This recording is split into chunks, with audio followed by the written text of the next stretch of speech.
नमस्कार दोस्तों। आज हम आप लोगों के लिए दो बैलों की कथा का दूसरा भाग लेके आए हैं। मोती दिल में ऐंठ कर रह गया, आ पहुंचा और दोनों को पकड़कर ले चला। उछल हुई कि उसने इस वक्त मारपीट ना की, नहीं तो मोती पलट पड़ता। उसे उसका तेवर देखकर उसके सहायक समझ गए कि वक्त टाला जाना ही भलमनसाहत है। आज फिर दोनों के सामने फिर वही सूखा भूसा लाया गया। दोनों चुपचाप खड़े रहे।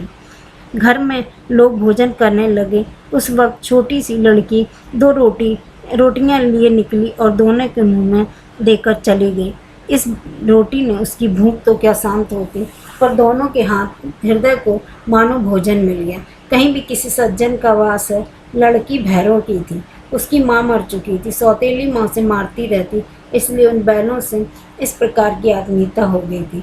दोनों दिन भर जाते, डंडे खाते, अड़ते, शाम को थान पर बांध दिए जाते और रात को वही बालकों ने दो रोटियां खिला जाती। प्रेम के साथ प्रसाद की बरकत थी। दो दो गाल सूखे भूसा खाकर भी दोनों दुर्बल ना होते, मगर दोनों की आंखों में रोम रोम में विद्रोह भरा हुआ था। एक दिन मोती ने मूक भाषा में कहा, अब तो नहीं सहा जाता हीरा, क्या करना चाहते हो?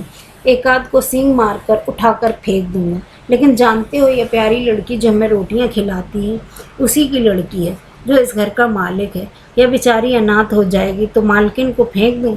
वही तो इस लड़की को मारती है।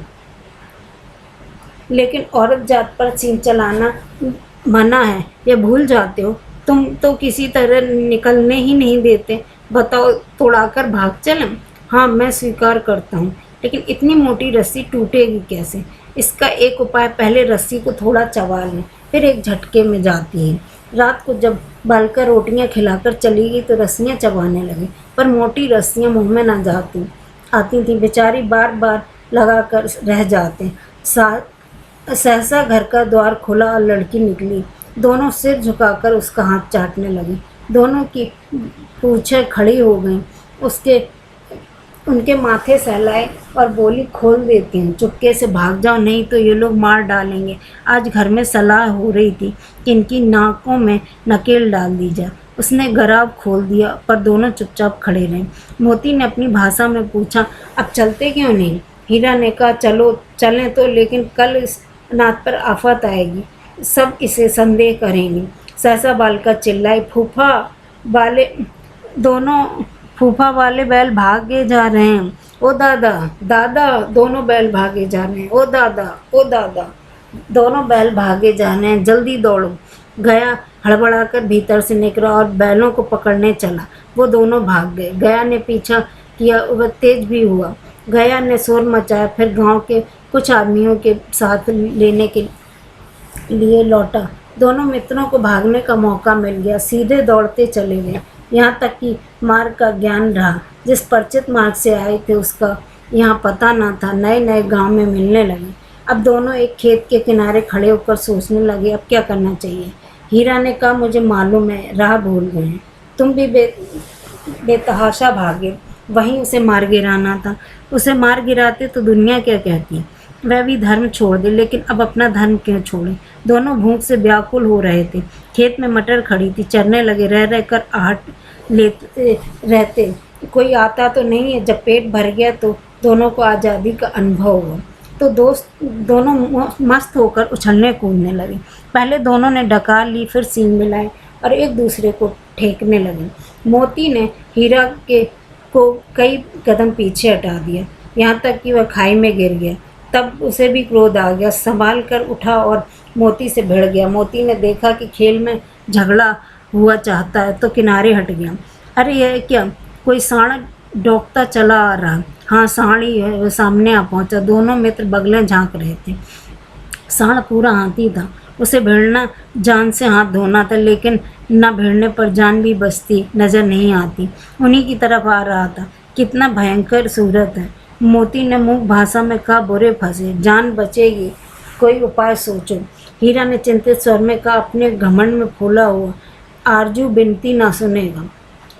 भाग क्यों न चले? भागना कायरता है तो फिर यही मारो। बंदा तो 9 2 11 होता है, और जो दौड़ाए तो फिर कोई उपाय सोचो जल्द। उपाय यह है कि उस पर दोनों का जने एक चोट करें। मैं आगे से रंगेता हूँ, तुम पीछे से रंगेदो। दोहरी मार पड़ेगी तो भाग खड़ा होगा। मेरी ओर झपटे तुम, बगल से उसके पेट में सींग घुसेड़ देना।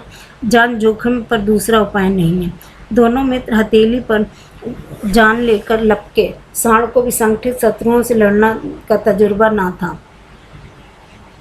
वह तो शत्रु से मल्लयुद्ध करने का आदी था। ज्यों ही हीरा पर झपटा, मोती ने उसे पीछे दौड़ाया। सांड अपनी उस तरफ मुड़कर तो हीरा ने रंगेदा सांड चाहता था कि एक एक करके दोनों को गिरा दे, पर दोनों भी उस्ताद थे, उसे अवसर न देते थे। एक बार सांड झल्ला कर हीरा का अंत कर देने के लिए चला तो मोती ने बगल में उसके पेट में सींग भोंक दिया।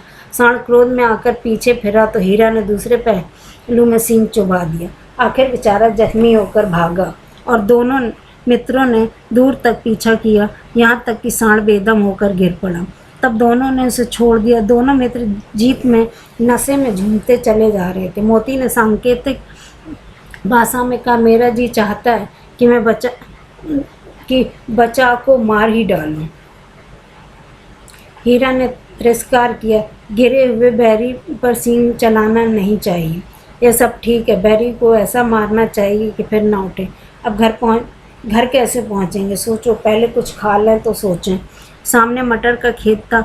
मोती उसमें घुस गया। हीरा मना करता रहा, उसने एक न सुनी। अभी 2 ही 4 घास खाए थे कि आदमी लाठियां लिए दौड़ पड़े। दोनों मित्र को घेर लिया। हीरा तो मेड़ पर ही निकल गया। मोती सींचे हुए खेत में था, उसके खुर कीचड़ में धंसने लगे, न भाग सका। पकड़ लिया। हीरा ने देखा संगी संकट में है तो लौट पड़ा। फंसेंगे तो दोनों फंसेंगे। रखवालों ने भी उसे पकड़ लिया। प्रातःकाल दोनों मित्र कांजी हौस में बंद कर दिए गए। दोनों मित्र को जीवन में पहली बार ऐसी साबिका पड़ा था कि सारा दिन बीत गया, खाने को एक तिनका भी न मिला। समझ में न आता था कि यह कैसा आदमी है। उसे तो गया फिर भी अच्छा था। जहाँ कई भैंसें थीं, कई बकरियाँ, कई घोड़े, कई गधे, पर किसी के सामने चारा न था। पर जमीन पर मुर्दों की तरह पड़े थे। कई तो इतने कमज़ोर हो गए थे खड़े भी न हो सके। सारा दिन मित्र फाटक की ओर टकटकी लगाए देखता रहता, पर कोई चारा न लाता दिखाई देता। दोनों में दीवार की नमकीन मिट्टी चाटनी शुरू कर दी, पर इसमें क्या तृप्ति होगी। रात को भी कुछ भोजन न मिला तो हीरा के दिल में विद्रोह की ज्वाला धधक उठी। मोती से बोला, अब नहीं रहा जाता मोती। मोती ने सिर लटकाए हुए जवाब दिया, मुझे तो मालूम होता है कि प्राण निकल रहे हैं। आओ दीवार तोड़ें, मुझसे तो कुछ नहीं होगा। अब इसी बूते पर अकड़ते थे, सारी अकड़ निकल गई। बाड़े की कच्ची दीवार है। हीरा मजबूत तो थी, पर अपने सीनों से दीवार गड़ा दी और जोर मारा तो मिट्टी का एक चिप्पड़ निकल आया। फिर तो साहस बढ़ा और उसने दौड़ दौड़ कर दीवारों पर चोट की और हर चोट में थोड़ी थोड़ी मिट्टी गिराने लगा। उसी समय कांजी हौस की चौकीदार लालटेन लेकर जानवरों की हाजिरी लेने आ गई। हीरा का उद्दंडपन देखकर उसे कई डंडे रसीद दिए, पर मोटी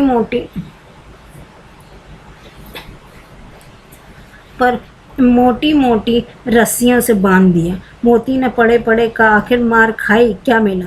अपने बूते भर तो जोर तो मार लिया। ऐसा जोर मारना किस काम का? और बंधन में पड़ गए। जोर तो मारता ही जाऊंगा, चाहे जितने ही बंधन पड़ते जाएं। जान से हाथ धोना पड़ेगा, कुछ परवाह नहीं है।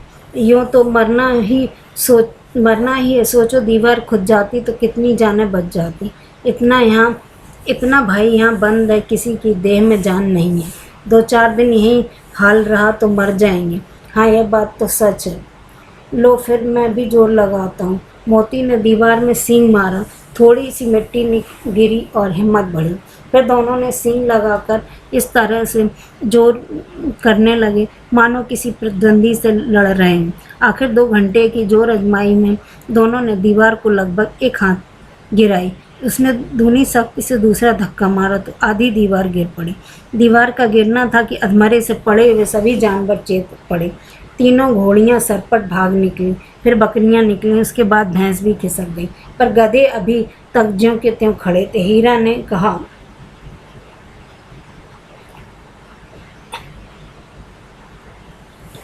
दोस्तों, आप लोगों को ये कहानी कैसे लगी? इस कहानी का तीसरा भाग हम बहुत जल्दी लेके आएंगे। अगर आप मेरे चैनल पर नए हैं तो प्लीज़ लाइक कीजिए, सब्सक्राइब कीजिए और सपोर्ट कीजिए। धन्यवाद।